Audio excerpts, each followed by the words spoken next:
Sí, buenas tardes a todos, bienvenidos a tanto a los presentes como a las personas que están viéndonos a través del canal YouTube del Colegio de Abogados de Sevilla, este nuevo acto de la Comisión de Formación de este colegio, en concreto un acto organizado por la Cesión de Derechos de los Consumidores. Hemos pensado desde el colegio la oportunidad de tratar un tema de actualidad de los consumidores y usuarios, como es el tema de los viajes, ante la proximidad de las vacaciones y del verano. En la mesa está junto a mí, en el otro extremo, María Dolores Molina Álvarez, es compañera, es abogada, es miembro también de la comisión, José Carlos Cutiño, al que voy a presentar ahora, y yo soy Rafael Carrián García, también miembro de esta sesión de Derechos de los Consumidores de la Comisión de Formación del Colegio de Abogados de Sevilla.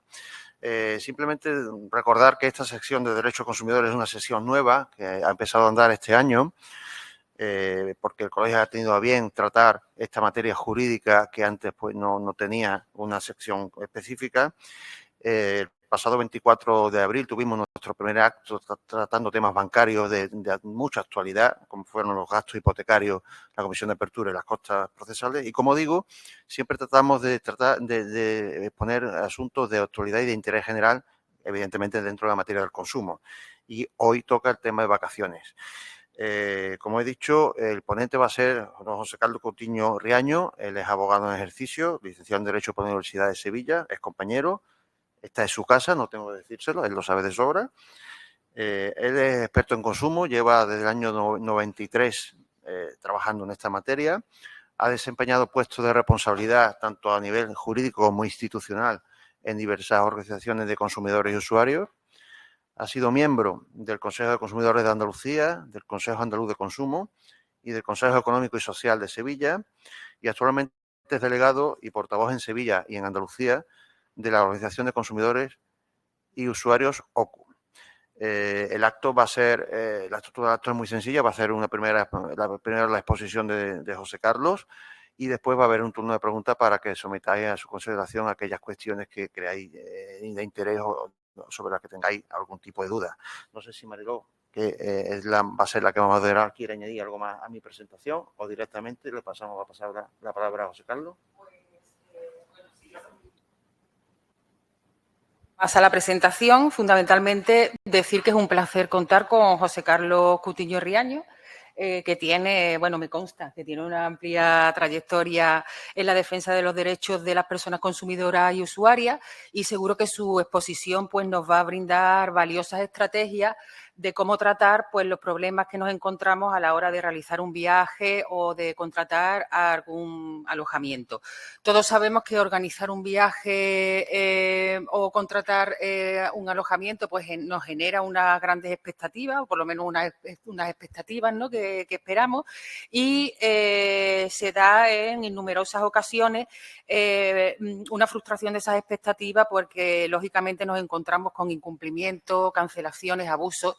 Tenemos conocimiento, los que estamos aquí, que existen normativas genéricas y específicas que regulan o protegen los derechos de las personas consumidoras y usuarias, y no obstante con la exposición de José Carlos, pues bueno, conoceremos, ¿no?, cuáles son las estrategias para la defensa de estas personas que han visto frustradas sus expectativas y bueno, no solamente la utilización de la vía judicial, que la podemos lógicamente utilizar a través de las demandas o denuncias, sino a través de una denuncia ante las autoridades competentes o bien ver otras vías de defensa de nuestros derechos alternativa a la vía judicial, como puede ser la mediación o el arbitraje. Quiero agradecer también la presencia de los compañeros que están aquí, que han acudido a esta sesión de los derechos de los consumidores. Agradecer la presencia también de compañeras que forman parte o son miembros de la sesión de los derechos de los consumidores, como Elena Cervantes y Pilar García, que están aquí también acompañándonos. Y bueno, ya sin más preámbulo, le cedo la palabra a José Carlos Coutinho Riaño para que nos haga su exposición, comentando también que una vez que termine su exposición abriremos un turno de palabra para los compañeros que están aquí presencialmente y también para los compañeros que nos están viendo online. Pues sin más, José Carlos, tiene la palabra. Muchísimas gracias. Lo primero, por supuesto, agradecer a esta mi casa desde hace ya muchos años. Esta invitación es la primera vez, curiosamente, que tengo la ocasión de estar aquí. He trabajado mucho con otras aulas de consumo que tienen ya una amplia experiencia en Málaga o en Granada. Y la verdad es que es un placer poder hacerlo en Sevilla y el hecho de que exista un aula de consumo en el Colegio de Sevilla. Que esto parece, es verdad, ahora muchos compañeros se han incorporado a la protección de los consumidores precisamente por esa avalancha de demanda que han provocado los abusos bancarios. Ahora mismo, pues raro es el compañero que no lleva gastos hipotecarios, cláusula suelo, IRPH, tarjetas revolving. Es decir, ahora mismo todos estamos más que currados, nos hemos aprendido el concepto de consumidor y usuario final a rajatabla, ninguno tenemos ninguna duda. Hace 30 años fue cuando a mí se me ocurrió incorporarme a esta película con Mariló. Pues ella tiene la misma experiencia que yo y éramos 4 monos y cuando hablábamos a los señores jueces y magistrados de los derechos de los consumidores ponían caras raras, es decir, o tú recurrías al Código Civil directamente o no le citara la Ley General para la Defensa de los Consumidores porque eso era poco menos que una norma programática orientativa como el Código de los Piratas de los Piratas del Caribe, normas orientativas, ¿no? Pues algo así. No veías una cita de la Ley General de Defensa de los Consumidores en una sentencia. Todo esto ha cambiado, ¿no? Estamos en un escenario en el que existe una concienciación real, existe una sensibilización real, existe ya un alto grado de especialización en los compañeros que se han visto llevando cientos de demandas y esto se va complicando. Esto no cesa, vienen nuevos retos.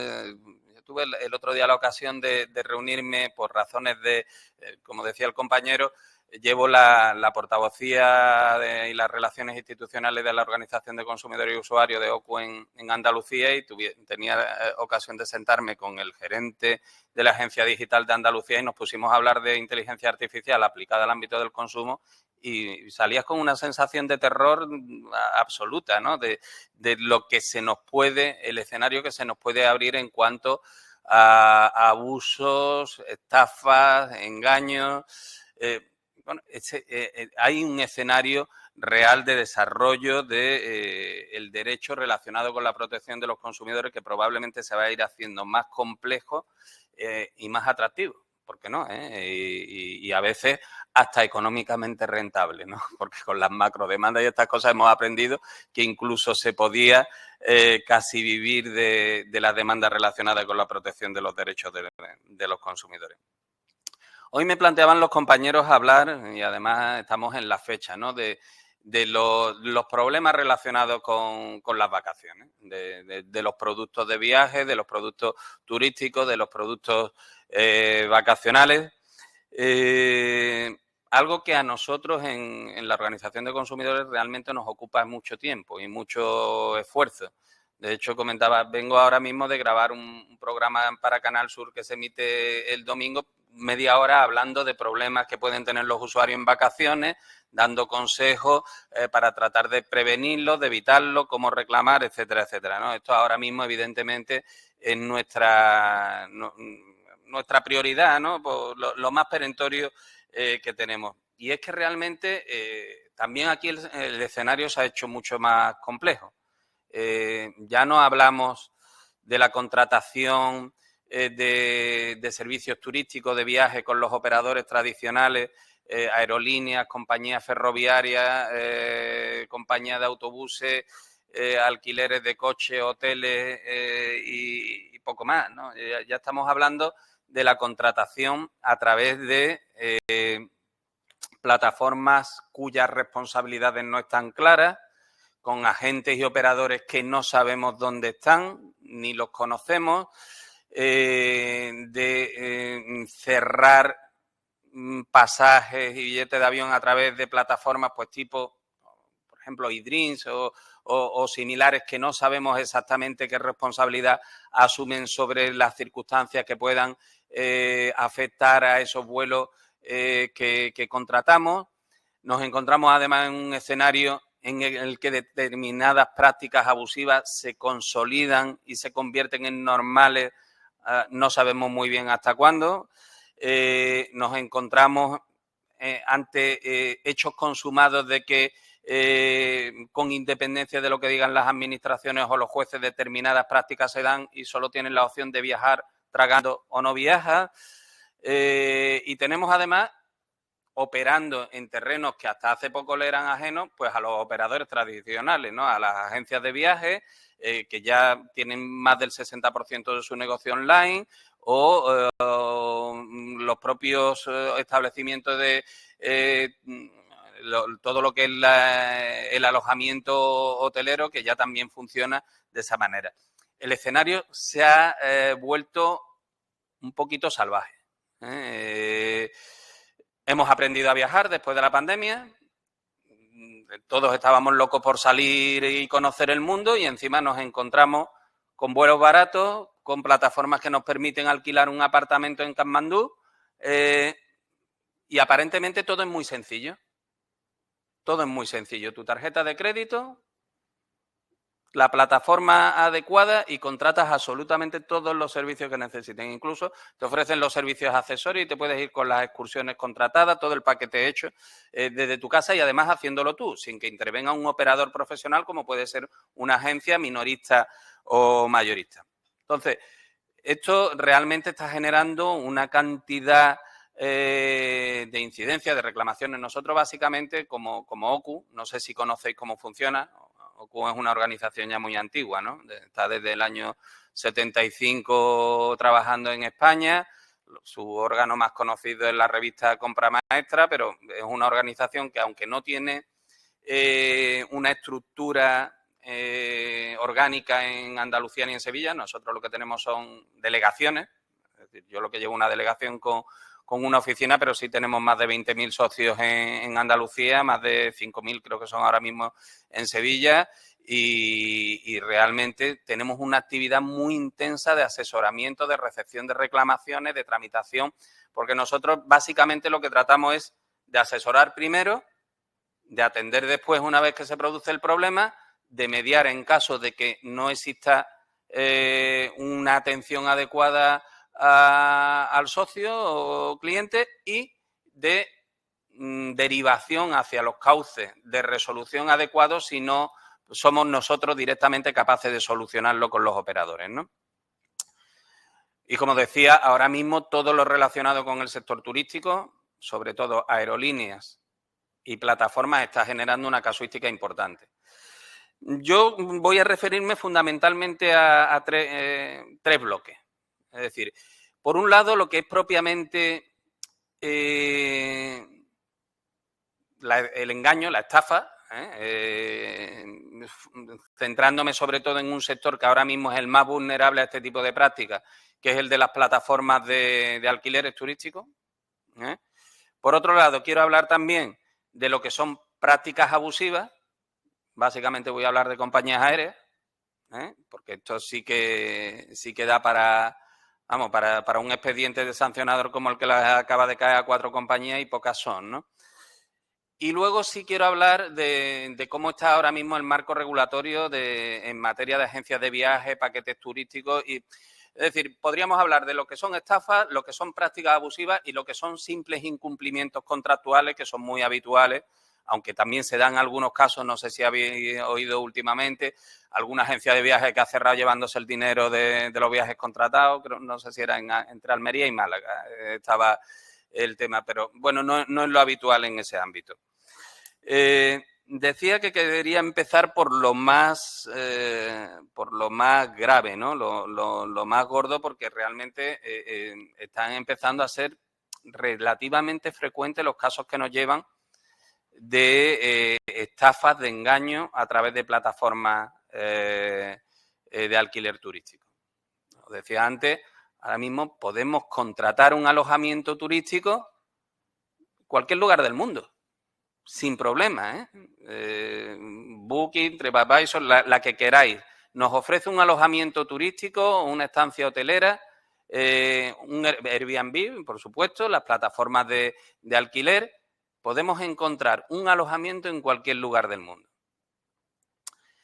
¿Qué son exactamente esas plataformas? Porque no son agencias de viajes, no son gestores de nuestros servicios.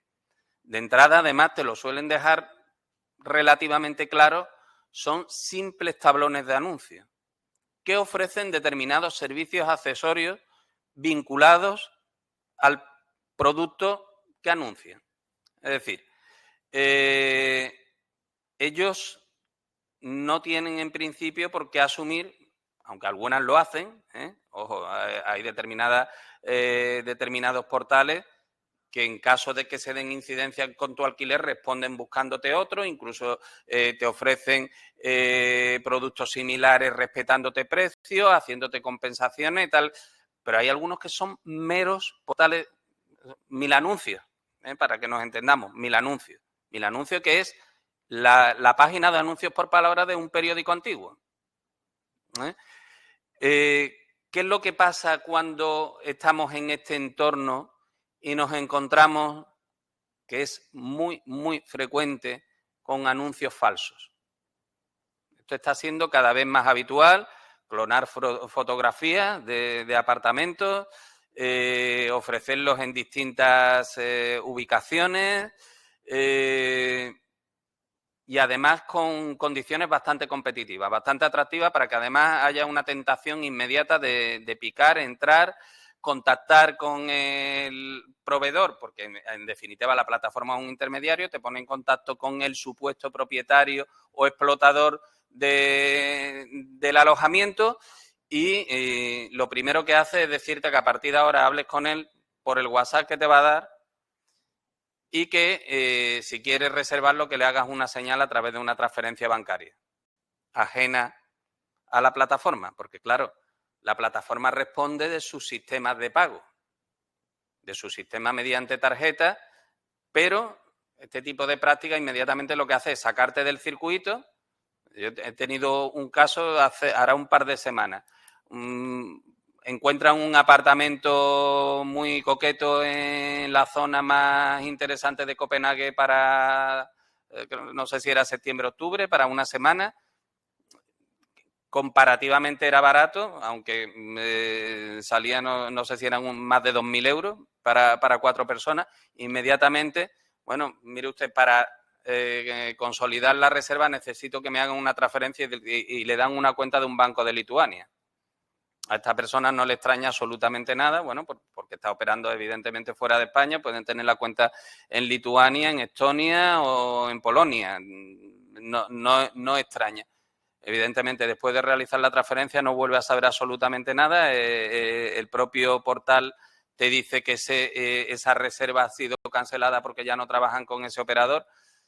¿En qué situación te encuentras ahí? Bueno, pues evidentemente estás ante una estafa normalmente bien orquestada, con sistemas de organización cada vez mejor articulados, más complejos, y aquí lo único a día de hoy que estamos pudiendo hacer es tratar de convencer a la gente de que si algo es demasiado bonito, bueno y barato como para ser cierto, es porque probablemente no lo sea.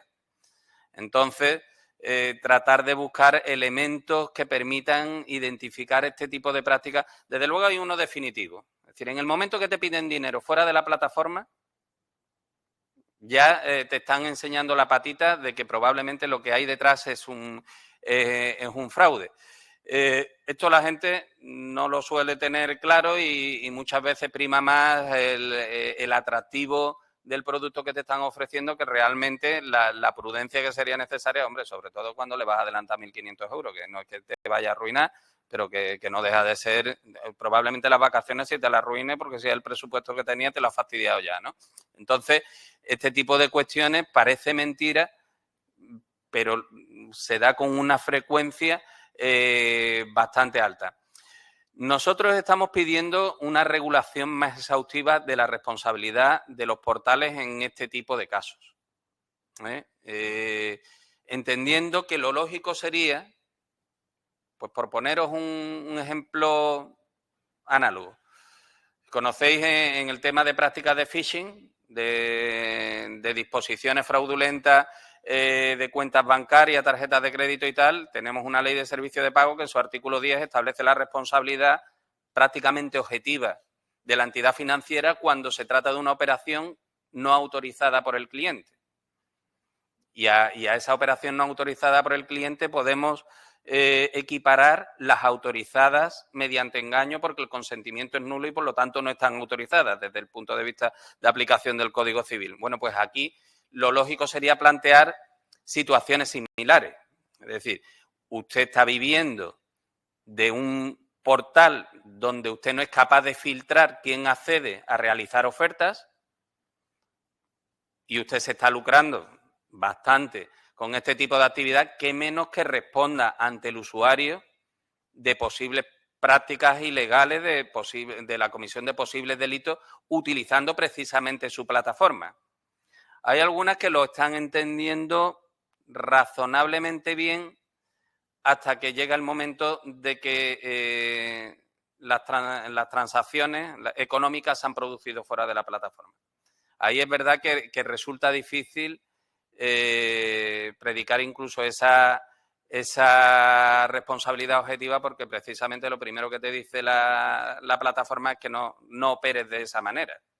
Y si lo haces bajo tu responsabilidad porque no puede garantizar tu seguridad. De hecho, en este caso que os comentaba de Dinamarca, la plataforma ha estado dispuesta a devolver el dinero si podía identificar la cuenta de destino como una cuenta asociada a ese alojamiento.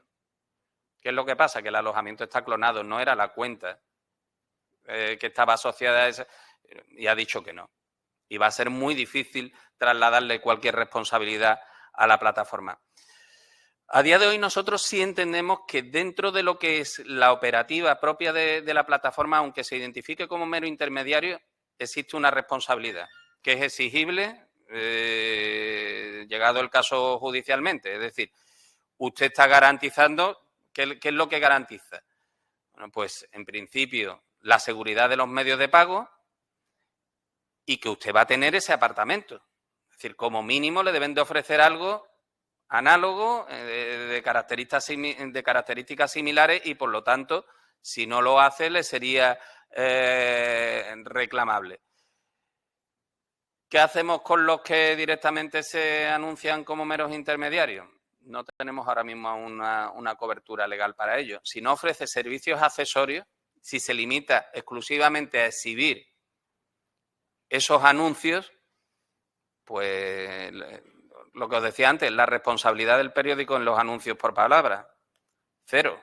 Es decir, no tienen capacidad y hasta cierto punto puede ser entendible, ¿no? Es decir, la capacidad de la plataforma, si no media denuncia de un usuario de la misma contra un anuncio determinado, es muy limitada. Estamos hablando de cientos de miles de entradas, de cientos de miles de ofertas, donde pueden producirse todo tipo de irregularidades. Por lo tanto, difícilmente podemos ahí exigir una responsabilidad absolutamente objetiva. Pero sí es cierto que si ofrece determinados servicios, la cancelación flexible, el medio de pago seguro, la sustitución en caso de que se produzca algún tipo de incidencia, pues evidentemente en ese marco de servicios, dentro, por supuesto, de las condiciones generales del servicio y un poquito más allá, podremos exigirle responsabilidad a la plataforma.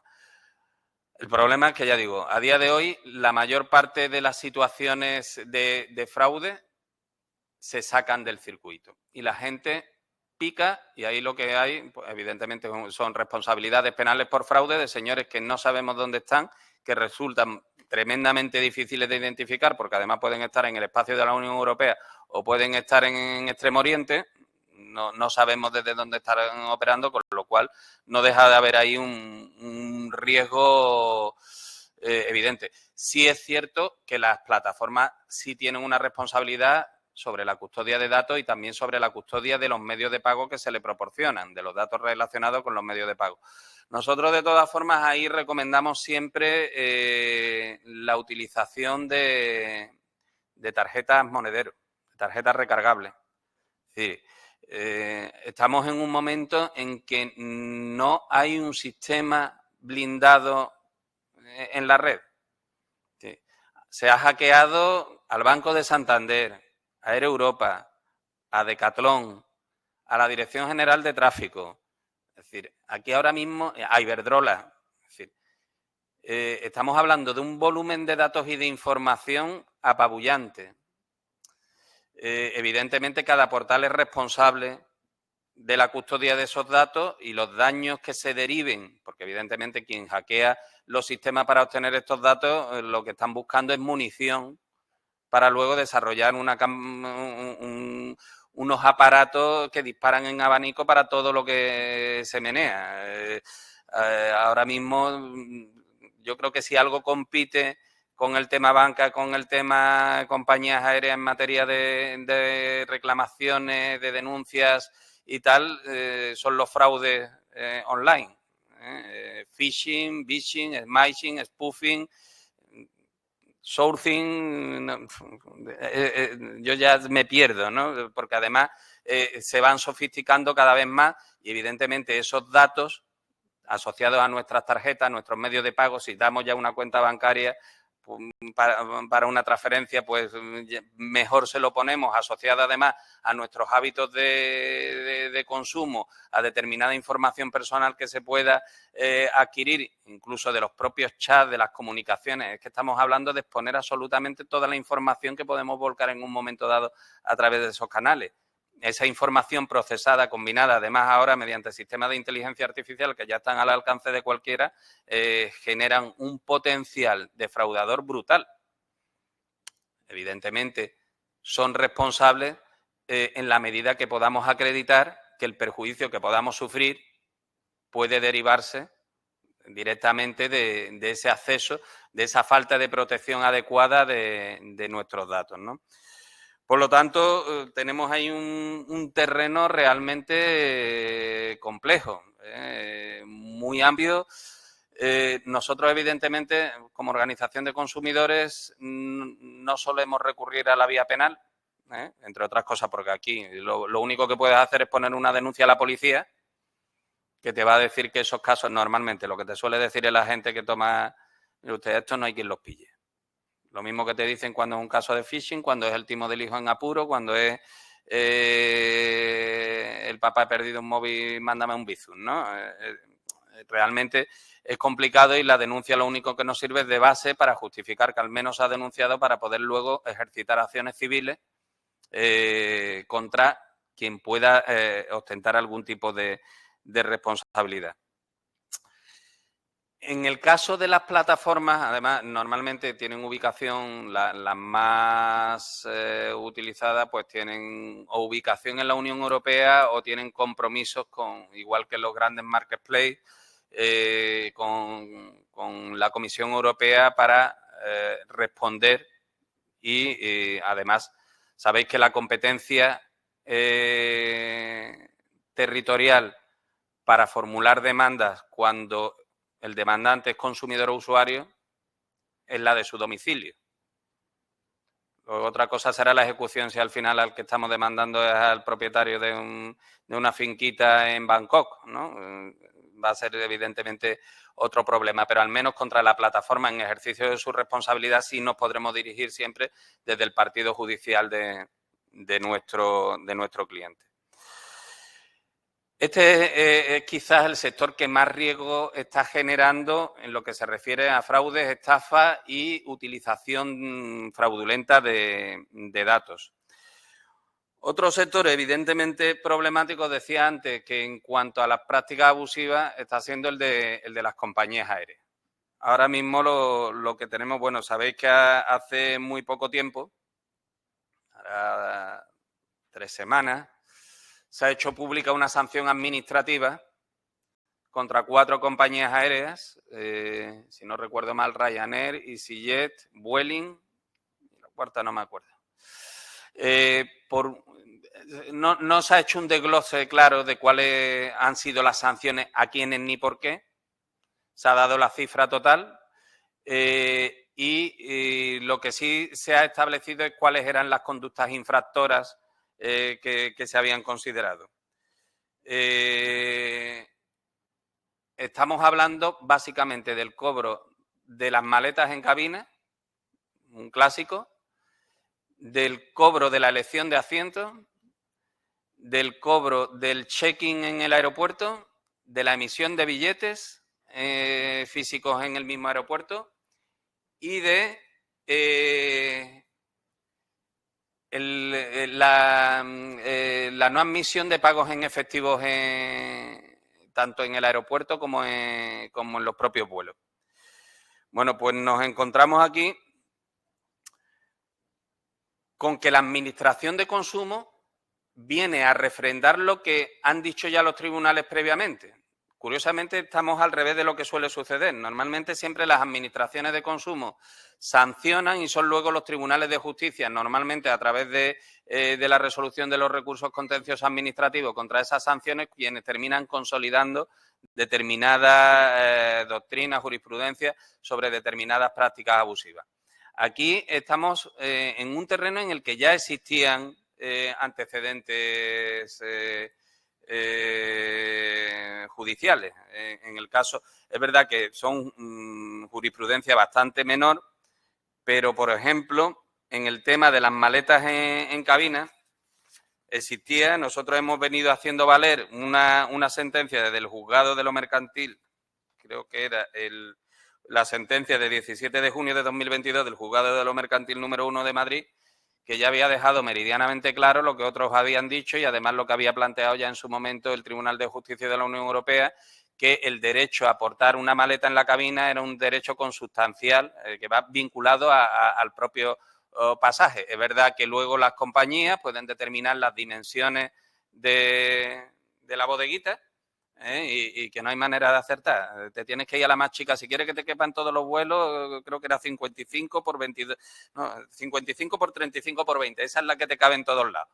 Pero si tú llevas esa maleta en cabina, había un consenso normativo, es decir, estaba estipulado en el reglamento de derechos de los usuarios del transporte aéreo de la Unión Europea, que estaba incluido en el pasaje. Es verdad que luego las compañías podían determinar dimensiones y peso, básicamente. Bueno, pues imposible. Imposible.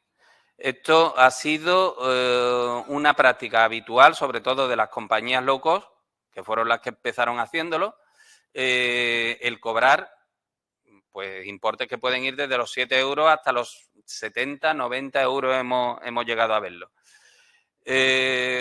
Alternativa cuando llegas al aeropuerto, ninguna. O pagas o no te montas. O dejas el equipaje atrás. Con lo cual, al final, nos encontramos con una práctica absolutamente consolidada que no admite una resolución inmediata que facilite la vida al usuario y cuya única alternativa es presentar su reclamación y luego ya veremos dónde la hacemos valer. Nosotros parecerá una tontería, pero hemos presentado demandas de 70 euros.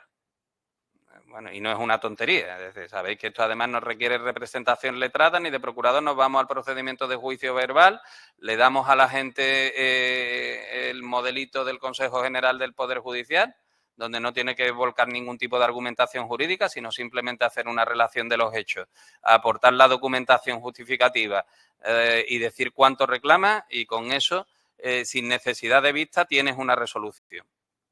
Pero que mire usted, es que o lo hacemos así o esto se va a perpetuar. De hecho, las compañías sancionadas ya han dicho que lo primero que van a hacer, lógicamente, es recurrir vía administrativa en reposición y que una vez que tengan el refrendo, que evidentemente se dará por parte del Ministerio de esas sanciones, pues que se irán a la vía contenciosa y que la llevarán hasta donde proceda. Es decir, esto nos queda todo.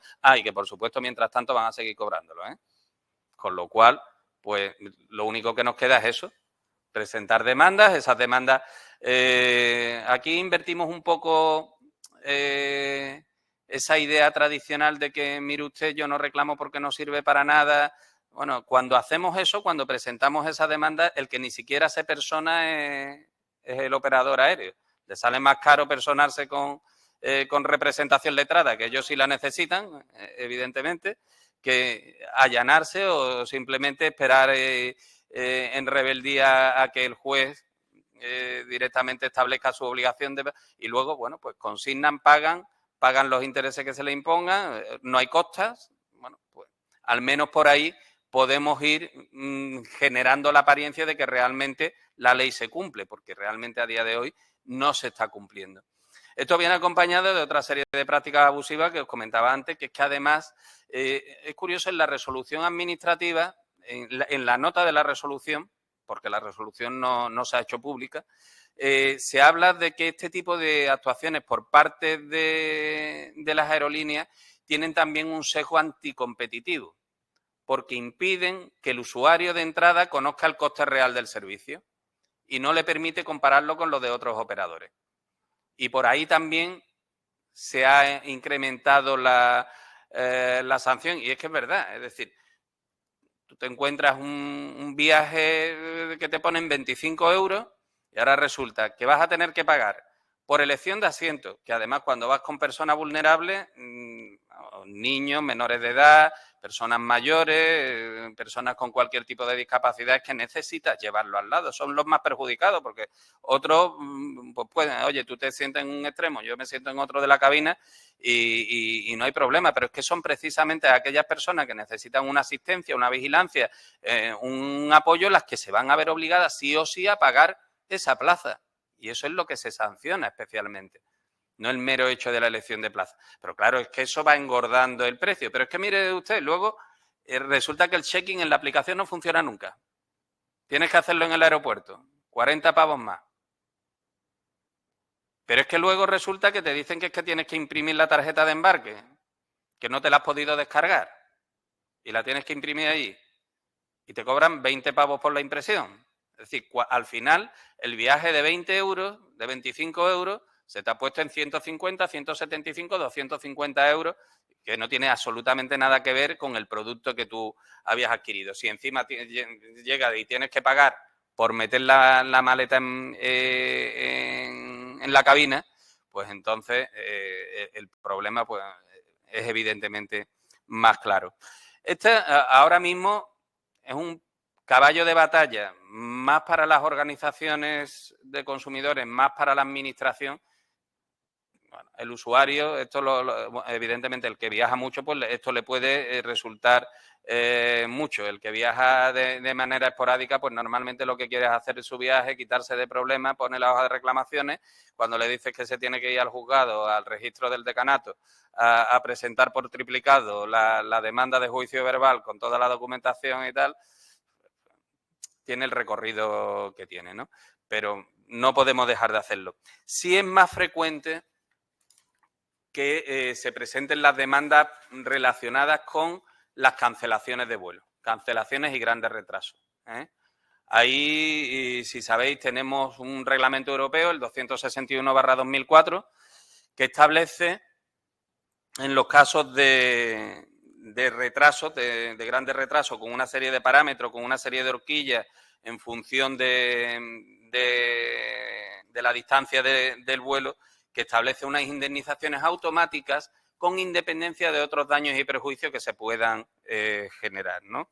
Así, en los vuelos de hasta 1.500 kilómetros se establece una indemnización automática de 250 euros o 125 si te ofrecen viajar al destino con una demora de no más de 2 horas. Es que aquí estamos hablando, en los viajes de hasta 1.500 kilómetros, la demora máxima en llegada que se admite es de 2 horas. Si te dan la alternativa de llegar antes, se reduce la indemnización a la mitad. Por eso hablamos de indemnizaciones de 250 o de 125 por pasajero. Luego, en los vuelos de entre 1.500 y 3.000 kilómetros, estamos hablando de que a partir de 3 horas de demora, las indemnizaciones son de 400 euros o de la mitad si te ofrecen viajar con una demora que no supere las 3 horas. Y en vuelos de más de 3.500 kilómetros o más, las indemnizaciones son de 600 euros cuando hay retrasos en llegada de más de 4 horas. Y la mitad si te ofrecen viajar con una demora inferior. Esto, ya digo, son indemnizaciones automáticas. En teoría, no haría falta más que presentarla. Bueno, en teoría te la tendrían que pagar directamente, pero normalmente a la reclamación, porque además están registradas las horas de salida, las horas de llegada, tienes en tus pasajes cuáles eran los horarios previstos, no debería de haber ningún problema. La única forma de exención de estas indemnizaciones por parte de los operadores es alegar la causa de fuerza mayor. ¿Qué es lo que nos encontramos habitualmente? Pues que alegan supuestas razones climáticas, incluso a veces se arriesgan a alegar causas técnicas que ponen en riesgo la seguridad del vuelo. Mire usted, el avión es suyo. Luego eso no es una causa de fuerza mayor, no, bueno, es una causa de fuerza mayor, pero perfectamente previsible por su parte, porque los aviones a veces se averían. Es como no ha llegado la tripulación o resulta que tengo una huelga de personal de cabina. Eso ya existen resoluciones del Tribunal de Justicia de la Unión Europea que claramente establece que la huelga del personal propio no es causa de fuerza mayor a la hora de eximir del pago de estas indemnizaciones.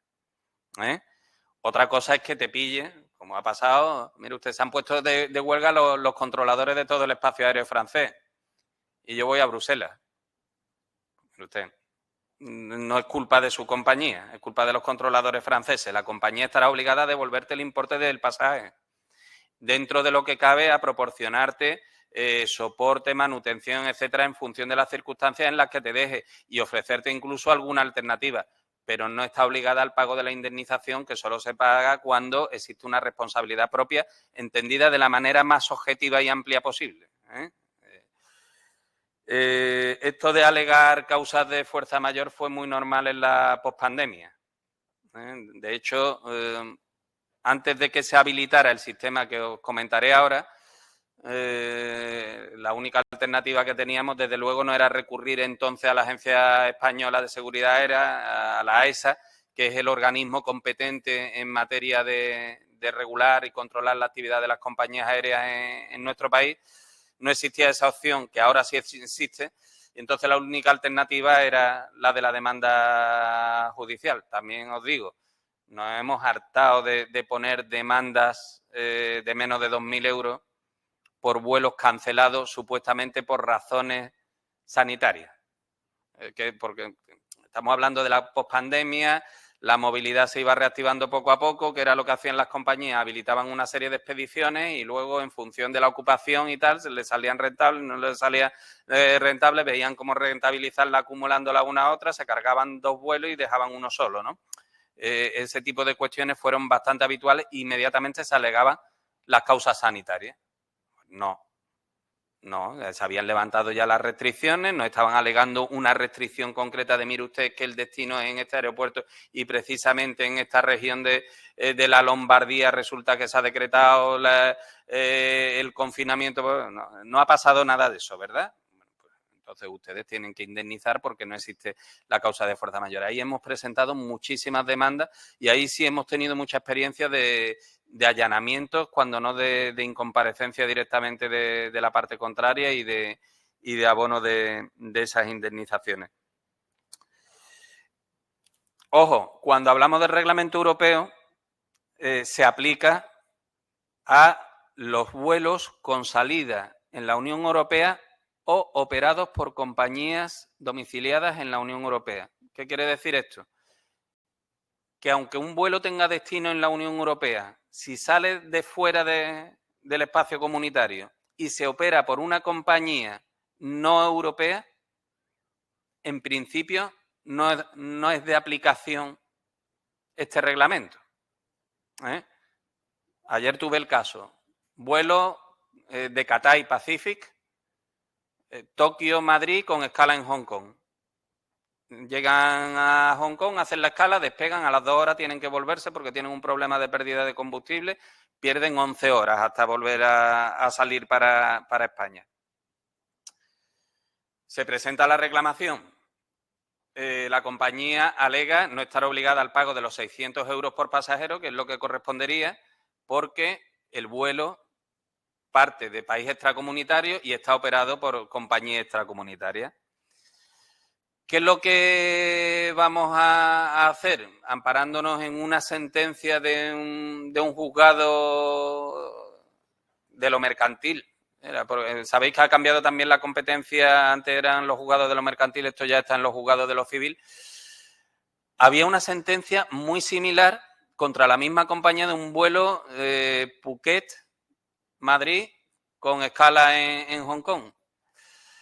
Y resulta que el juez, sin decirlo muy claramente, lo que aplica es el criterio de valoración del perjuicio por analogía con el reglamento europeo.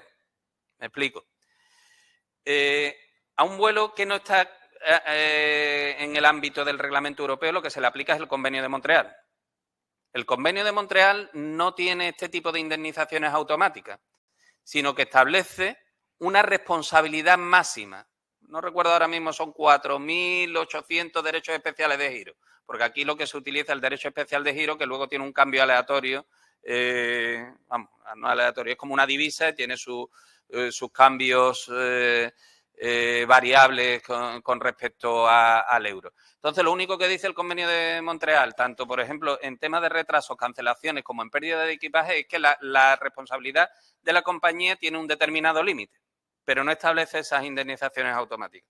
¿Qué es lo que hacía en esa sentencia el juez de lo mercantil de Madrid?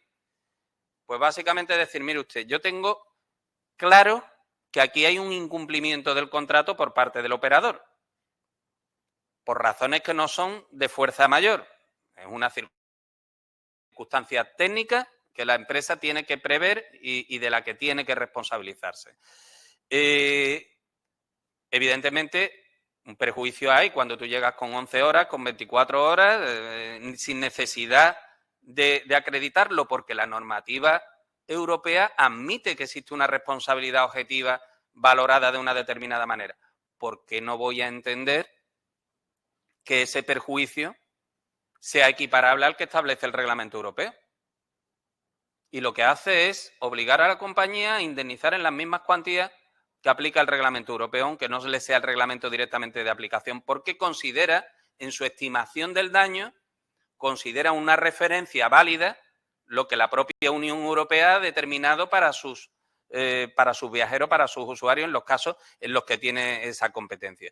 Y la verdad es que me parece interesante. Ya os contaré, ayer redacté la demanda, va por la vía del juicio verbal, porque eran 3 personas y se fue a 1.800 euros la indemnización. No había otro tipo de daño, porque claro, tened en cuenta que es que además la práctica habitual por parte de las compañías es, si yo no me retraso tanto como establece el reglamento, tampoco indemnizo otros daños y perjuicios acreditables. Como os digo, esto lo que establece el reglamento son unas compensaciones objetivas, pero eso no excluye la posibilidad de que si yo acredito otro daño y perjuicio me lo tengan que indemnizar. Es solo la base, aparte de que evidentemente las compañías pues también están obligadas a prestar manutención, alojamientos si los retrasos así lo requieren, etcétera, ¿no? Y luego un tercer caso que se da en el tema de compañías aéreas, pues vendría dado por lo que son los retrasos y pérdida de equipaje.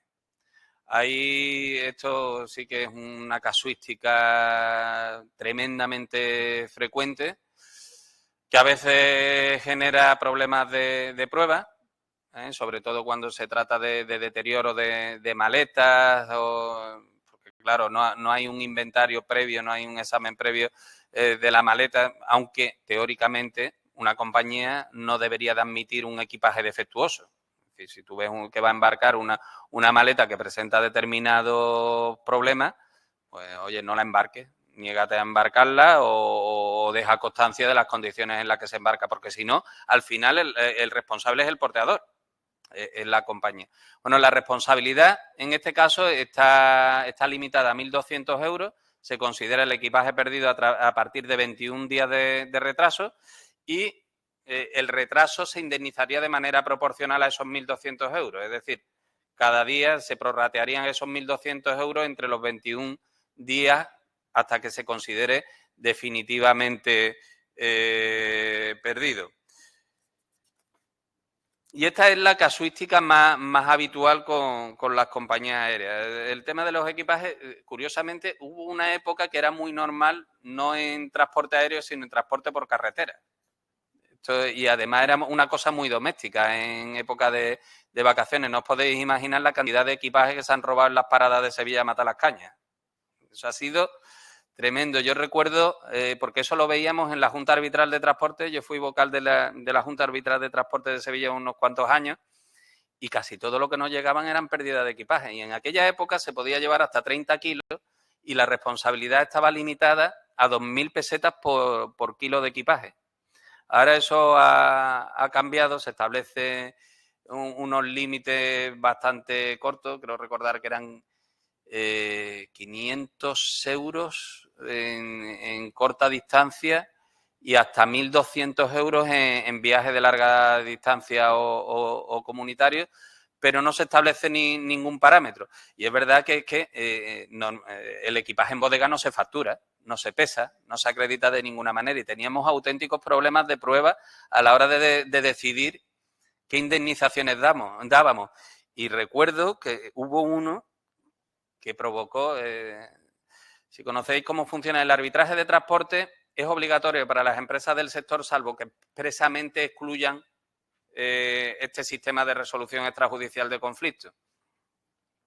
Pues recuerdo un caso de Damas, Sevilla Caño Guerrero, en el que una señora mayor que iba a pasar el verano con su familia, le roban la maleta y la mujer además se hace una tournée por Almonte para denunciarlo, o sea que se veía que efectivamente le habían robado la maleta. Y tuvimos el criterio de presumir que efectivamente esa señora, por el relato que contaba, era creíble que llevara equipaje, debía de llevar bastante equipaje, pero no tanto como para no poder llevarlo, porque era una señora mayor, entonces, bueno, de 30 kilos, vamos a ponerle 20, porque para pasar el verano entero su ropita tendría que llevar. Y bueno, pues fueron, entonces hablábamos en pesetas todavía, a 2.000 pesetas los 20 kilos de equipaje, pues fueron 40.000 pesetas de indemnización. Bueno, Damas se pilló tal indignación que se retiró del arbitraje, porque se le abría ahí no tanto por la cantidad, sino porque se le abría una válvula complicada de controlar, porque ellos realmente no tenían ningún control sobre los equipajes y cada vez que llegaban a una parada, se abrían las bodegas, allí nadie vigilaba, llegaban los espabilados de turno y lo que pillaran, ¿no? De hecho, aquí en alguna estación de autobuses era complicado, ¿no? Y ya digo, fue una época que tuvimos bastante casuística de este tipo. Y voy a concluir, no me quiero exceder, me prometí no tardar más de una hora, y hablando un poco de los productos más clásicos y fundamentalmente de cómo reaccionar ante incumplimientos de contratos, sobre todo en los contratos de viajes combinados, ¿no? Que es donde tenemos un desarrollo normativo bastante curioso, bastante pormenorizado, que viene bueno, ya sabéis que en la Unión Europea se legisla un poco en función de criterios de oportunidad y de las propias casuísticas, y se hizo una directiva específica para los viajes combinados porque evidentemente estaban generando bastante problemática, entendiendo como viajes combinados aquellos en los que, como su nombre indica, pues se combinan dos tipos de servicios como mínimo, es decir, al menos alojamiento y transporte o alojamiento u otro tipo de servicios, como pueden ser concertar excursiones en destino, alquiler de vehículos, etcétera, ¿no? Para nosotros es quizás ahora mismo la regulación más garantista en temas de viajes, porque el viaje combinado es un paquete normalmente montado por una mayorista que se ofrece a través de una minorista y que operan determinados proveedores de servicios, hoteles, aerolíneas, transportistas, etcétera, ¿no?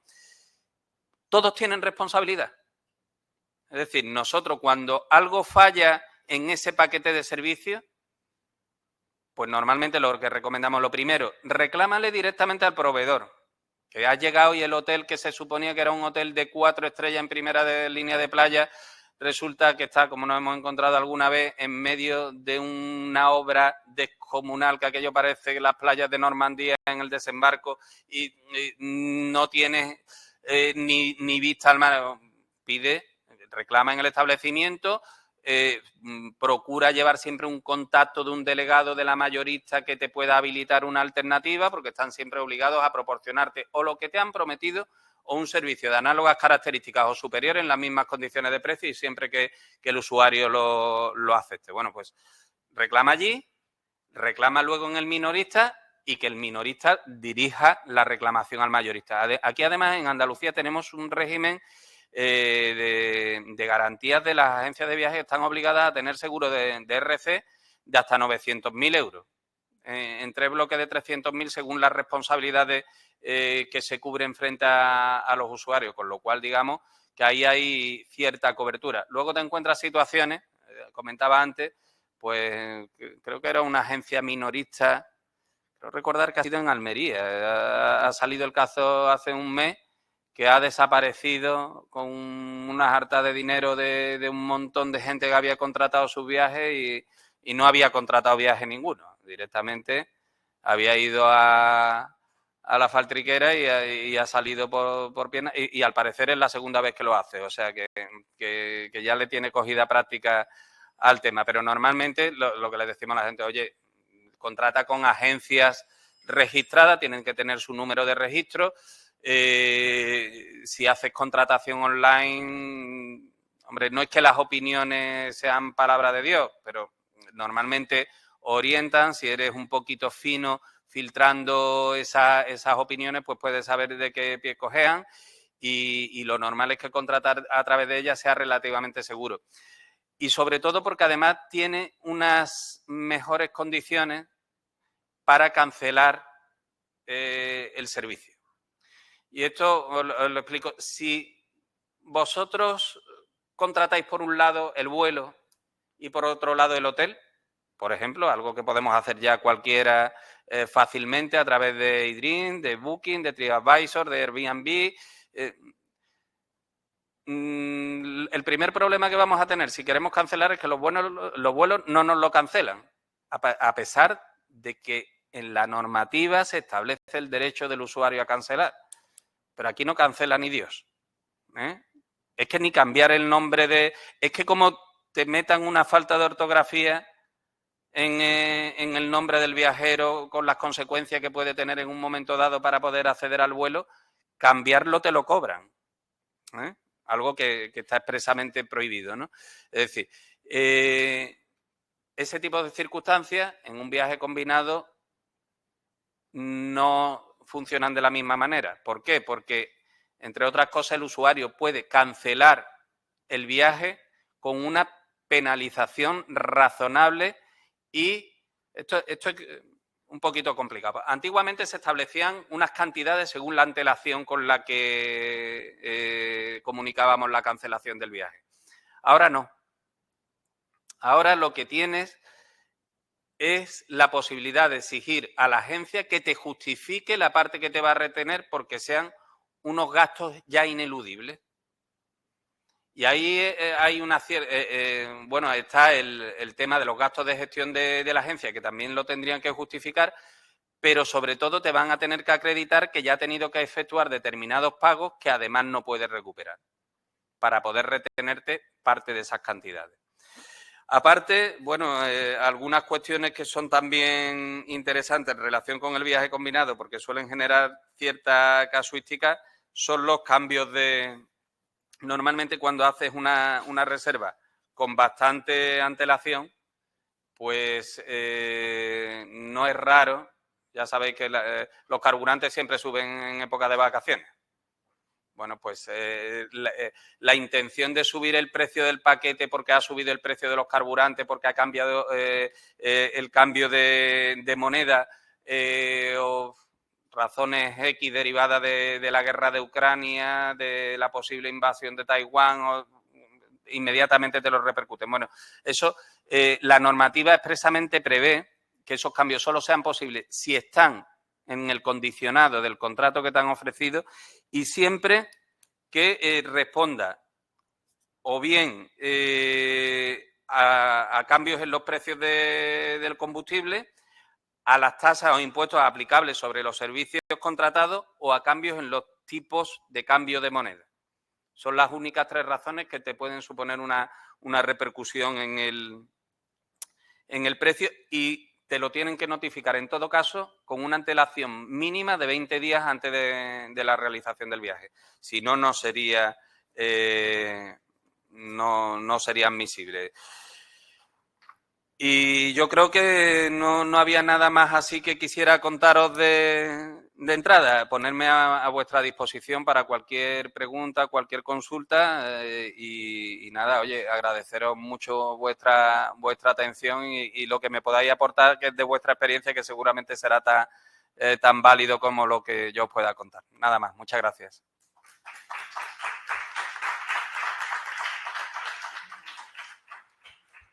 Bueno, si os parece, abrimos ahora un turno de preguntas o de planteamiento de los compañeros sobre algunas cuestiones que José Carlos ha hablado aquí, de los 3 bloques, o lo que consideréis interesante plantear.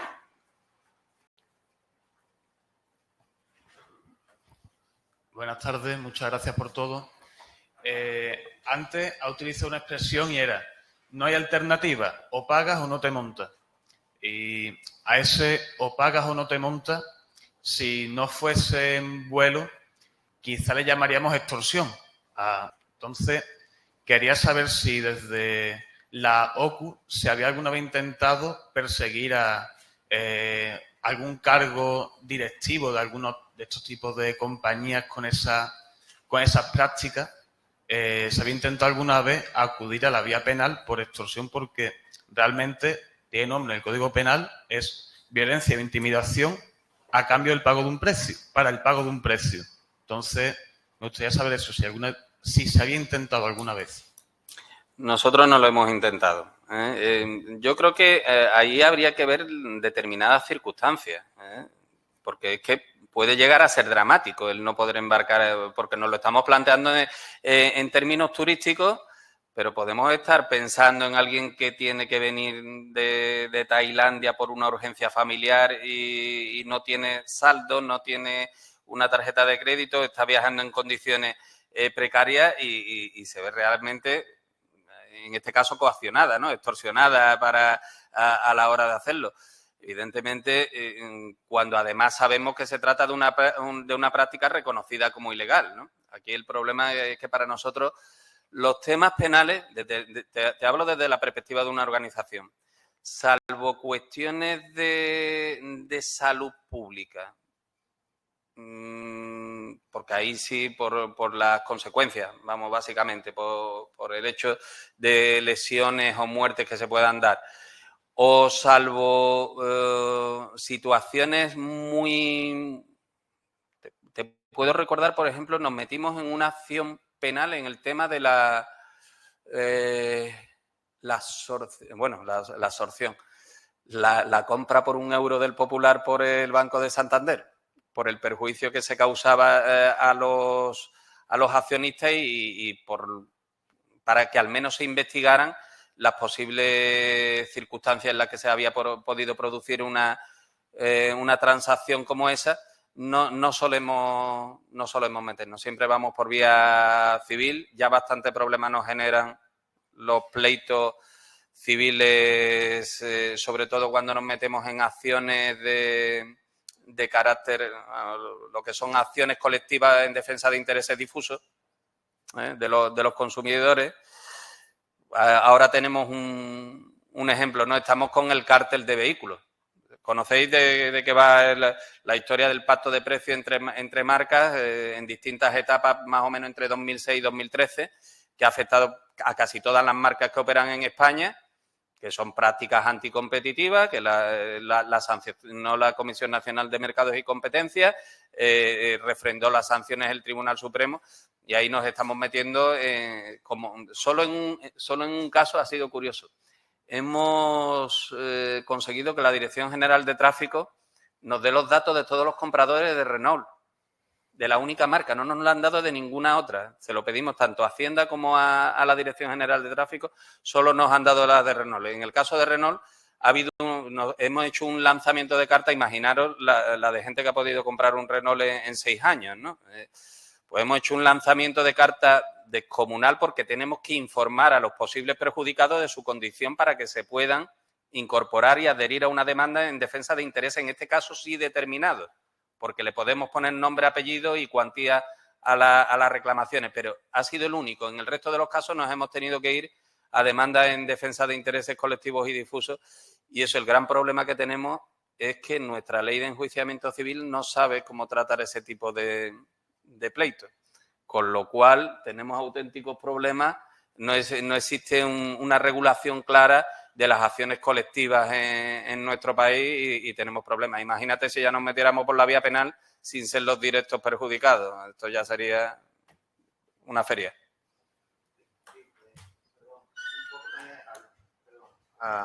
Respondiendo un poco al compañero, voy a dar mi opinión sobre la posible extensión a la vía penal de estos conflictos. Como todos sabemos, el tema del derecho penal, la intervención mínima, en el momento en que un juzgado de instrucción ve que el conflicto está en el marco de una relación contractual concreta, en este caso una prestación de unos servicios, yo dudo mucho que se abran incluso la instrucción y que se admita a trámite una denuncia por extorsión en este tipo de casos. Lo veo poco posible. Los jueces de la instrucción van a derivar este asunto a la vía civil, te van a remitir a la vía civil, discuta usted el contrato, discuta usted el servicio recibido, discuta usted todo eso, pero esto es un tema contractual de consumo, a lo mejor, ¿vale? Pero el matiz penal necesario para llegar a un buen puerto en la defensa de los derechos, yo por ahí no lo veo, ¿eh? Es simplemente una aportación que quiero hacer, ¿vale? Un poco a colación de lo que ha preguntado el compañero, yo llevo unos años esperando la regulación según la Directiva Europea de Acciones Colectivas para temas resarcitorios y el procedimiento especial, que hasta lo que sé vamos con retraso, que tenía que estar ya traspuesto y que no tengo noticias de que haya avanzado desde un anteproyecto de ley que había, porque en el principio si esa regulación se aprobara, que creo que el Consejo General del Poder Judicial era un poco reacio al tema del opt-out como mecanismo de adhesión, permitía porque no acotaba las materias, la directiva te dice unas materias mínimas que se tiene que aplicar esa normativa, pero realmente en el anteproyecto no limitaba a esas materias, sino cualquiera que estuvieran involucrados consumidores y usuarios. Entonces, a mi opinión, al análisis de esa directiva, una acción para un resarcimiento por una conducta anticompetitiva sería posible. No sé cuál es su opinión al respecto. Sí, perfectamente. Sí, es que es lo que nos falta. Porque ahora mismo tenemos dudas hasta de qué va a pasar si la ganamos. Es que no sabemos cómo se ejecuta una acción de ese tipo. Podemos convertir la ejecución en miles de pleitos particulares acreditando el derecho de cada uno de los posibles afectados y su coherencia con el sentido de la sentencia.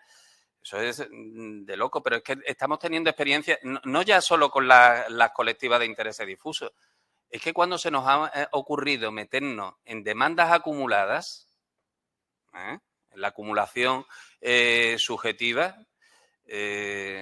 depende también del partido, ¿eh? Yo he conseguido, tengo una que a ver qué pasa en el juzgado de Arco de la Frontera, porque es verdad que Cádiz es provincia comanche en materia de protección de los consumidores, ¿eh? Ahí hay una especial sensibilidad a la hora de facilitar los mecanismos de protección. De todas las demandas acumuladas que pusimos en los primeros tiempos de suelo, gastos, incluso IRPH, esta es la única que ha quedado en el juzgado de Arco de la Frontera con 60 familias. Estoy aterrado de lo que puede pasar si gano, porque ya me he encontrado una ocasión en la que el banco ha hecho una liquidación conjunta por todos los afectados. No, dígame usted cuánto le corresponde a cada uno. ¿Conocéis la típica liquidación de suelo? No, me ha hecho una liquidación conjunta de todos los afectados. Ahí tiene usted. 500.000 euros y reparta. No, dame las liquidaciones particulares. Nada. Es decir, que es que estamos en situaciones realmente complejas cuando nos enfrentamos a los procedimientos colectivos. Son situaciones, es que tenemos problemas hasta para determinar las competencias. ¿Dónde las presentamos? Entonces, esto requiere realmente de una transposición de una puñetera vez de la normativa, porque es que a día de hoy es la herramienta más efectiva para la defensa de los consumidores. En otros sectores no, pero en el ámbito de la protección de los consumidores es absolutamente esencial. De hecho, parte de todos los considerando o futuros considerando que tiene toda la normativa y el nuevo marco de los consumidores, parte es esa. Dice, si no, el derecho de los consumidores no va a ser plenamente efectivo si hay cosas que se quedan fuera de los tribunales cuando individualmente lo pierdes, porque dice, ¿para qué me voy a meter por tanto? Pero colectivamente sí es posible perseguirlo y hacer valer esos derechos. De hecho, tú sabes, en el tema de gastos hipotecarios, que estamos hablando normalmente de cantidades, 700, 800, nos quitaron el impuesto de actos jurídicos documentados, como nos lo quitaron, ¿no? Aquella famosa sentencia de la Sala de lo Contencioso del Supremo que fue corregida por el presidente de la Sala, con su voto de calidad. Hay algunas cosas que son difíciles de entender, pero que han pasado, ¿no? Bueno, y ahí estamos, ¿no?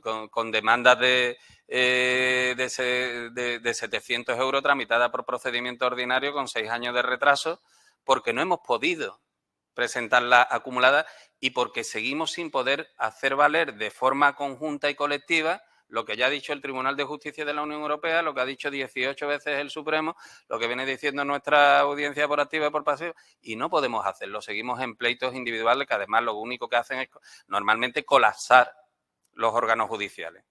En este caso, con los pleitos bancarios, pues tuvimos la genial idea de, para no generar conflictos en los juzgados de instancia, crear los juzgados especializados y meter 20.000 demandas en un juzgado con 3 jueces y un secretario. Ahí estamos. Yo ayer tuve me llegó por fin una convocatoria de audiencia previa para noviembre de 2026. No sé si seguirán existiendo. Me imagino que sí, que ya los han habilitado para que sigan funcionando con el lastre un añito más. Pero esta es la realidad de la defensa de los consumidores, sobre todo en los pleitos que pueden ser colectivos, ¿no? Muchas gracias.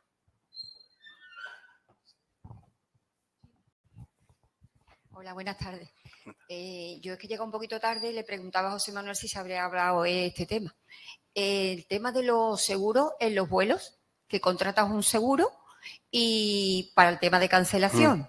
Y cuando vas a reclamar porque te dicen, bueno, sin ningún problema, se cancela el vuelo sin condiciones ni requisitos. Nada más que me acredite usted el pasaje y otros datos más que te piden. Entonces, cuando por el problema que haya sido, tú dices, no puedo ir, ahora resulta que empiezas a averiguar la compañía de seguro y tiene sede en Australia, por ejemplo, y lo ha hecho a través de Vueling.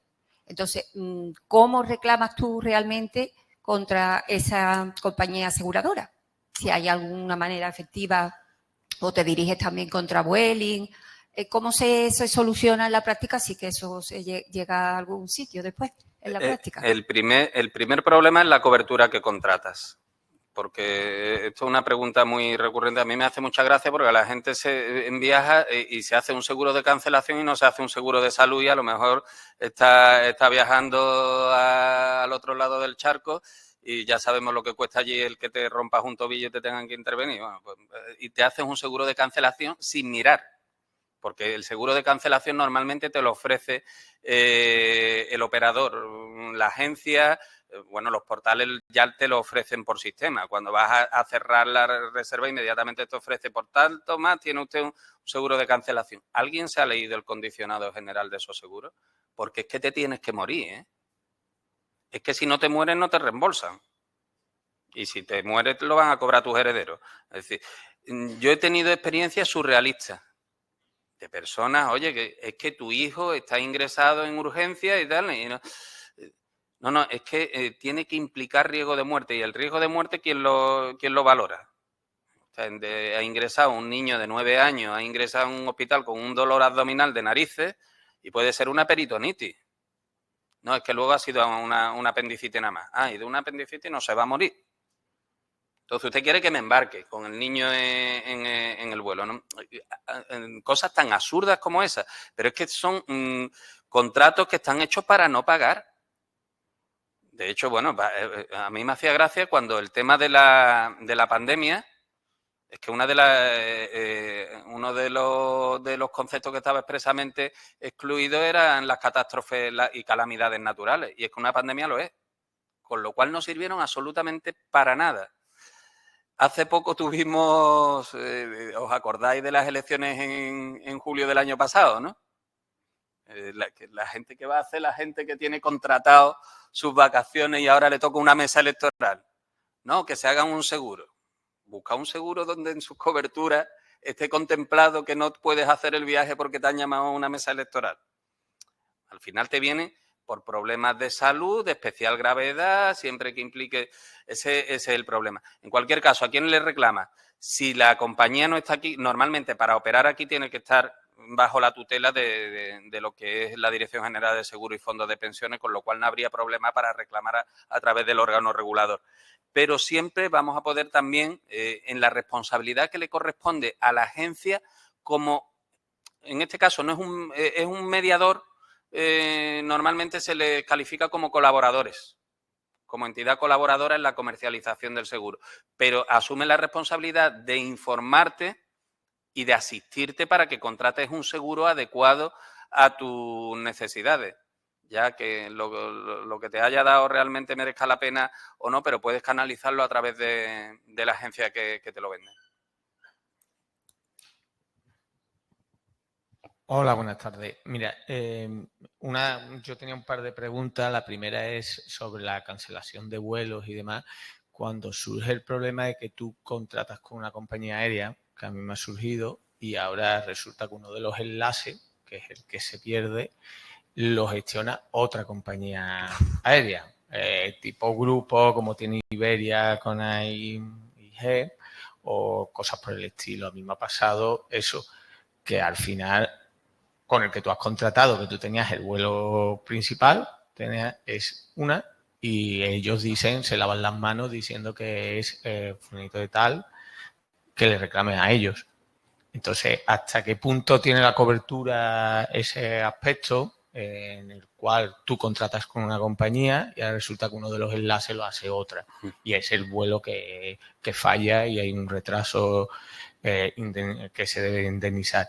Y mi otra pregunta que le quería hacer era sobre la responsabilidad de las agencias de viaje minoristas en los viajes combinados, hasta que se cubre. Porque, a ver, yo llevo una agencia de viaje, o sea, no soy abogado, pero un cliente, y nos han llegado a reclamar incluso un accidente de tráfico en Tailandia, las lesiones, cuando no hay incumplimiento contractual ninguno y además la responsabilidad era de un tercero. Entonces, ahí está en primera instancia para que se vea lo que diga su señoría. Entonces, ¿hasta qué punto la responsabilidad puede ser de un hecho que no es responsable a lo que es a un fallo de lo contratado por el cliente?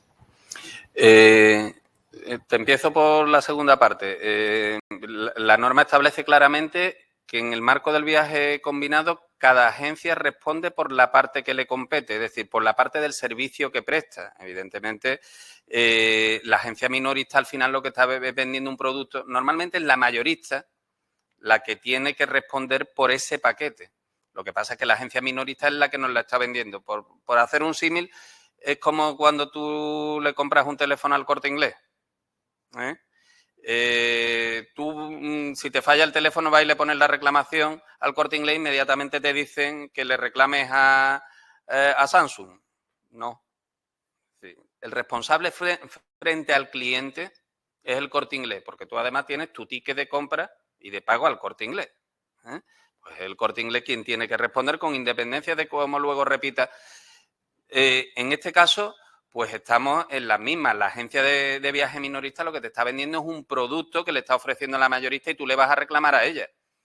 Pero evidentemente le vas a reclamar por la parte que le corresponde en la gestión del viaje. Es decir, lo que es la comunicación con la mayorista, la gestión de los bonos, pasajes, etcétera.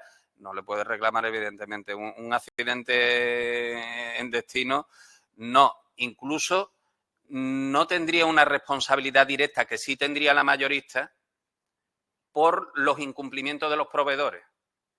La mayorista ahí sí tiene responsabilidad. La minorista difícilmente se le puede hacer valer. Es el canal para resolver el problema, pero no puede ser la responsable del problema. Salvo que hay agencias mayoristas que montan sus propios paquetitos, ¿eh?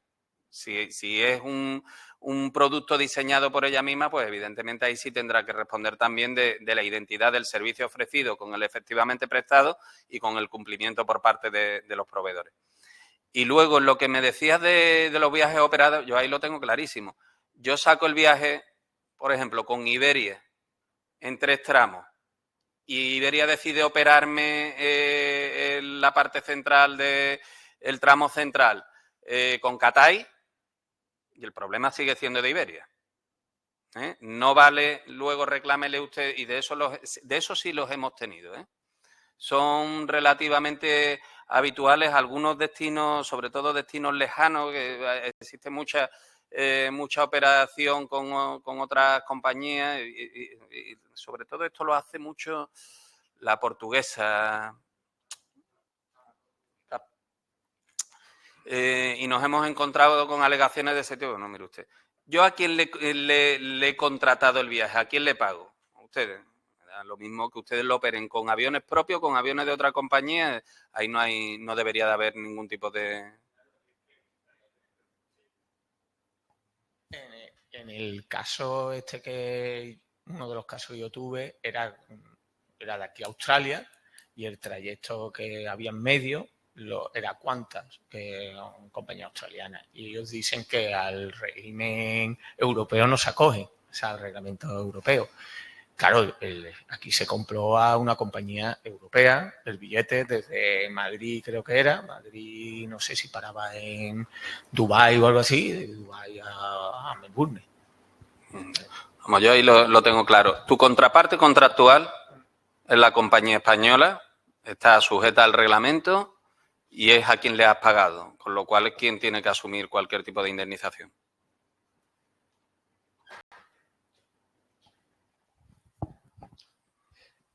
Yo quería preguntarte, cuando has dicho que la competencia territorial sería del consumidor y usuario de su domicilio, pero ¿qué pasa cuando tenemos que demandar pues a compañías aéreas que son de fuera, a plataformas que son de fuera, que si tienen obligación legal o hay algún registro donde se inscriben domicilios, no sé si sociales o de las sucursales, aquí en España para poder demandar aquí? Porque si no, ¿qué estamos hablando? ¿De comisiones rogatorias a sabediosdónde.com? Es decir, que todas esas cuestiones, cómo se articulan luego en la realidad. Es decir, la operativa de los juzgados cuando le llega, bueno, ahora con los cambios de la ley de enjuiciamiento, no sé si con las obligaciones de los domicilios electrónicos y demás, que no sé si eso les vincula a ellas o no, si es que tienen sedes aquí, si no las tienen, cómo es toda esa problemática. El problema es que en el momento en que salimos de la Unión Europea, tenemos un problema serio. Es decir, ahora mismo estamos en un escenario en el que cualquier consumidor puede interactuar y operar con cualquier proveedor de cualquier parte del mundo. Nosotros somos muy insistentes en contrate usted a través de plataformas y de web ubicadas en la Unión Europea, asegúrese de que los proveedores están en el espacio europeo, porque fuera de ahí vamos a tener unos problemas obvios. Es decir, pero es que esto ya no es que nos pase con una compañía. Una compañía aérea normalmente no es raro que tengan domicilio, por ejemplo, en Barajas o en el aeropuerto de Barcelona.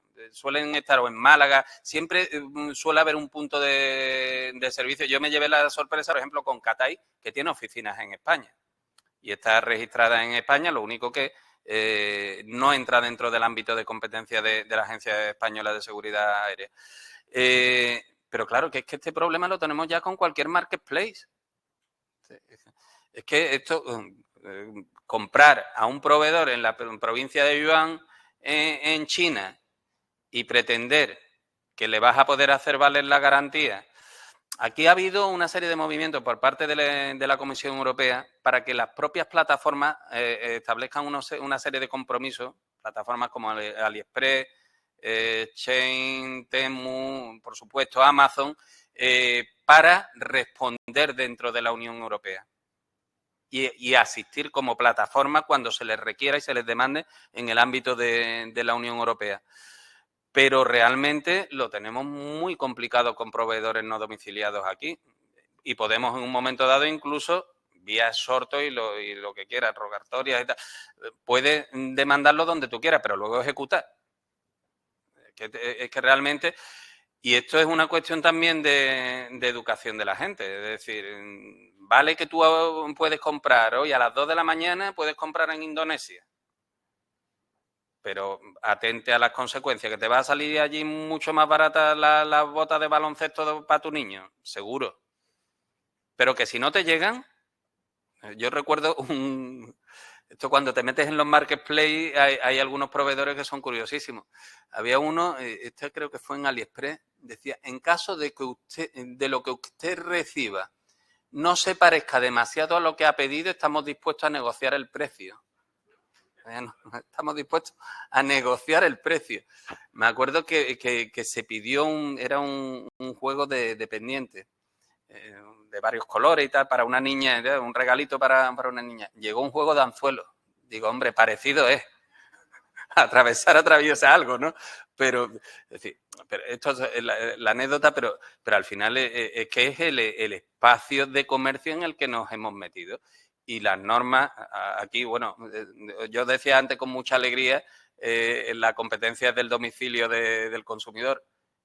Todavía, la última vez creo que fue el año pasado, he tenido que lidiar con una inhibición ante una demanda de una jueza de instancia, no voy a decir muy cerquita de aquí, de primera instancia, que decidió que no era de su competencia y que demandáramos a la Peugeot, no sé si era en Valencia, en Barcelona o algo por el estilo, y planteó el conflicto de competencia. Es decir, que todavía esas cosas a veces hay que explicarlas.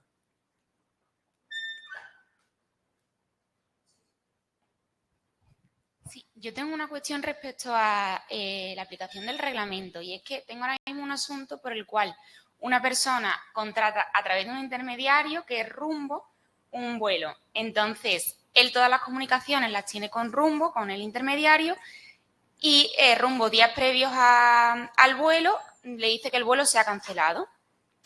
Cuando posteriormente, ya bueno, él contrata otro vuelo, tal, se pone en contacto con la aerolínea de cara a reclamar, porque Rumbo le dice que el responsable de la aerolínea, que es el que ha cancelado el vuelo, descubre que el vuelo se operó correctamente, que simplemente hubo un cambio de horario, pero que el vuelo se operó y ha sido, por lo tanto, el intermediario el que ha provocado que la consecuencia sea análoga a la de una cancelación. Entonces, yo entiendo que debe operar la indemnización que aparece en el reglamento, pero no sé, porque claro, realmente el vuelo no se ha llegado a cancelar. Entonces ahí estoy un poco... Yo lo plantearía como reclamación de daños y perjuicios al intermediario. El intermediario ahí ha asumido el papel de facilitarte los pasajes, es quien canaliza toda la comunicación, es quien debería de haberte informado, y la consecuencia de la omisión de su deber de diligencia a la hora de comunicarse contigo ha sido la pérdida que debe de valorarse en función de lo que establece el reglamento. Es decir, yo no lo plantearía ahí porque no corresponde como una exigencia de la indemnización reglamentaria, sino como una reclamación de daños y perjuicios valorada conforme a la indemnización reglamentaria que he perdido por la mala gestión del intermediario. Pero entonces, claro, entraría tanto la reclamación del valor de los vuelos como la indemnización. Claro. Ah, eso vale. Claro. Es que el tema de las plataformas de reserva de vuelo es complejo, ¿eh? Yo he tenido mis dudas. Yo he tenido un caso con eDreams que menos mal que en última instancia devolvieron el dinero, y no sé muy bien por qué, porque yo realmente tenía dudas muy serias a la hora de plantearlo en todos los sentidos. Y realmente era además cuando la competencia era de los juzgados de lo mercantil, pero yo no estaba demandando a una aerolínea, estaba demandando a un portal por unos servicios que sí son competencia de lo mercantil, pero es que el servicio que ellos prestan es de intermediación.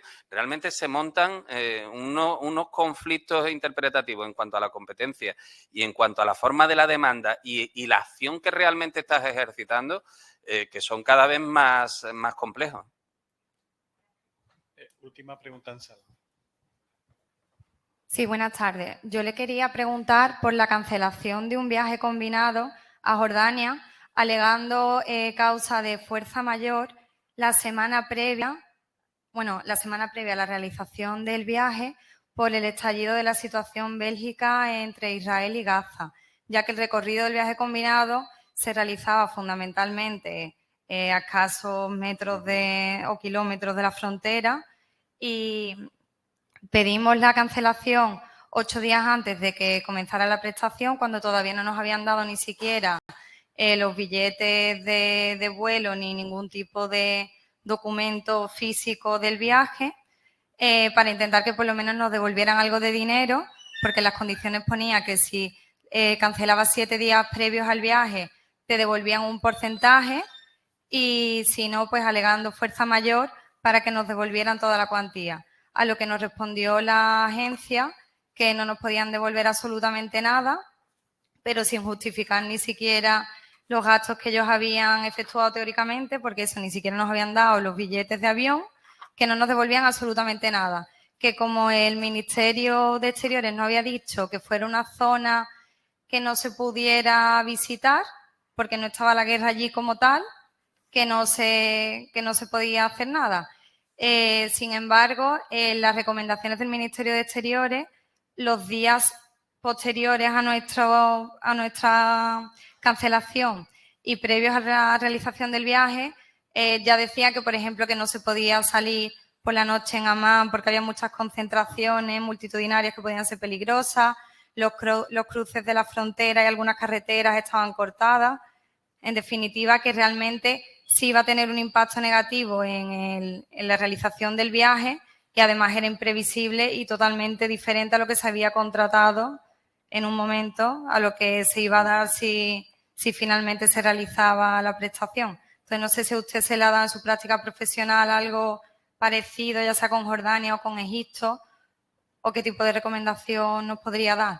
Pues mira, hemos tenido esas circunstancias, creo recordar, en 2 ocasiones. Una fue el terremoto de Marrakech, que provocó muchísimas cancelaciones, y el otro caso era muy similar al que me... Bueno, eran los viajes a Tierra Santa y tal con motivo del conflicto, y nosotros pedimos expresamente que se considerara como causa de fuerza mayor con independencia de la calificación que el Ministerio pudiera dar a la situación, porque es cierto que ahí existen una serie de niveles hasta que se desaconseja por completo el viaje, siempre que no sea, y las agencias se suelen acoger a este tipo de cuestiones. Nosotros entendemos que existe la causa de fuerza mayor, entre otras cosas, porque es causa de fuerza mayor también el temor insuperable.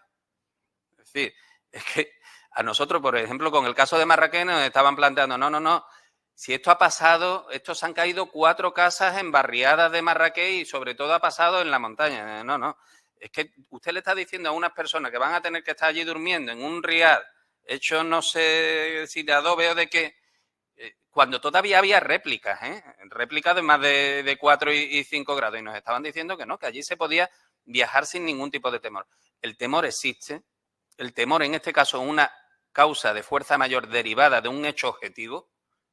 Lo que se ha producido se puede estimar que razonablemente puede, en términos líricos, conmover el ánimo de quien tiene que pasar por ese trago y hacer que el objeto final del viaje pues se pierda. Es decir, si tú vas a hacer un viaje lúdico y voy a estar todo el día pensando que cualquier temblorcito o en una zona de tensión, es decir, nosotros ahí lo tenemos claro. De hecho, se valoró poner demandas, creo que algunas se llegó a poner, porque vimos que además, bueno, pues que nos obligaban a judicializarlo, pero es que las agencias suelen forzar a judicializar todo este tipo de temas. Lo tuvimos también con el tema de las mesas electorales, que nos decían lo mismo, que no era una causa de fuerza mayor. ¿Cómo que no va a ser una causa de fuerza mayor? O incluso la propia previsibilidad de tener que participar de una, cómo podía de alguna manera condicionar la decisión del consumidor.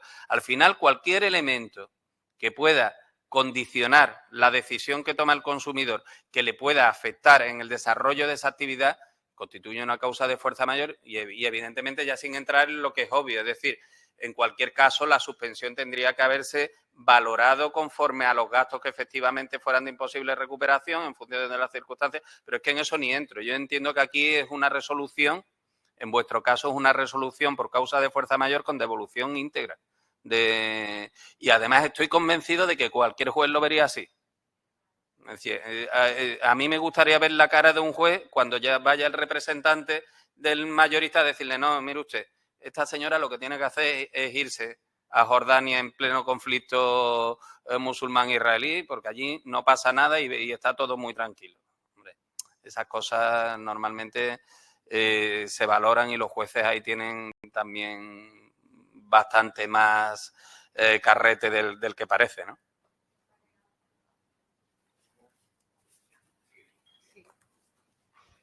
Por la plataforma tenemos dos preguntas de dos compañeros, un compañero de un despacho de abogados de Sevilla, creo que una es más o menos similar a las que se han planteado aquí, y es si verías viable una reclamación a una compañía aérea en un vuelo nacional en un país fuera de la Unión Europea, Egipto en este caso, lo que plantea él.